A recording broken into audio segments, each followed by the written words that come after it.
Je suis accompagné par Pierre Kézergue, qui étudie la kinésithérapie. Il a choisi de se spécialiser dans les problématiques de santé liées aux musiciens et a réalisé un questionnaire pour en apprendre plus sur leurs soucis physiques.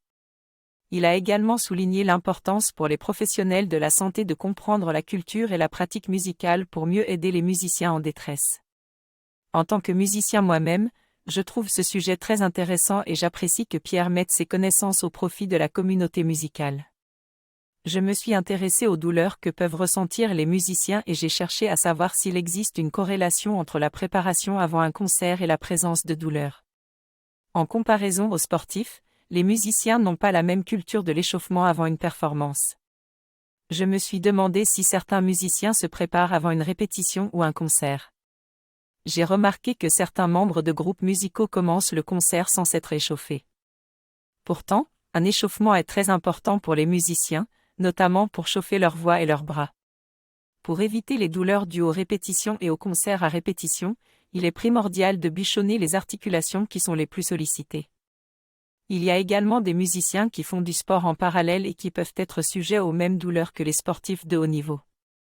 Enfin, j'ai mentionné la pathologie de l'écrivain, qui est un trouble neurologique qui affecte les doigts lors de l'écriture, pour souligner l'importance de prendre soin de nos articulations. Je viens juste de regarder une vidéo d'introduction sur la dystonie de fonction, une maladie neurologique liée à la fonction qui peut toucher les musiciens, tels que les pianistes, qui répètent souvent les mêmes mouvements pendant des heures. Ce syndrome peut provoquer un manque de contrôle des doigts et des mains. Heureusement, il existe des traitements, notamment la kinésithérapie. On ne sait pas exactement comment se développe cette maladie, mais il semble y avoir une composante psychologique. Cette vidéo m'a rappelé l'importance de l'échauffement physique dans toutes les activités physiques, y compris la pratique musicale. Je suis curieux de voir les prochaines vidéos que Pierre, l'auteur du mémoire sur le sujet, mettra en ligne à ce sujet. Pierre nous a expliqué qu'il existait des professionnels spécialisés dans les pathologies des musiciens et que l'on pouvait trouver des annuaires sur l'Association de la médecine des arts. Il ne faut pas hésiter à chercher de l'aide auprès de ces professionnels car ils peuvent comprendre les problèmes spécifiques que rencontrent les musiciens.